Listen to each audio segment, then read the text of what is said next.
বন্ধু চল হোটেলে, অনেক খিদে রাখছে, কিছু খেতে হবে। আরে বেটা, আমার পকেটে 1 টাকাও নেই। আরে বেটা তুই চল, আমি তোকে খাওয়াবো। আরে বন্ধু, কি খাবে অর্ডার দে। স্যার, আপনাদের অর্ডারটা। আপনি একটা কাজ করেন, আপনাদের রেস্টুরেন্টে যত খাবার আছে ওইখান থেকে দুইটা দুইটা করে নিয়ে আসেন। বন্ধু, এখানের খাবারটা কিন্তু সেই মজা। শালার পকেটের নাই তো 1 টাকা, বিল দেবো কেমনে? বন্ধু তুই খা, আমি একটু আসতেছি টয়লেট থেকে।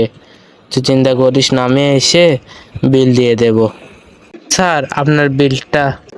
দাঁড়ান, আমার বন্ধু টয়লেটে গেছে, ও আসলে দেবে। কি বলেন? আপনার বন্ধু তো কিছুক্ষণ আগেই চলে গেল।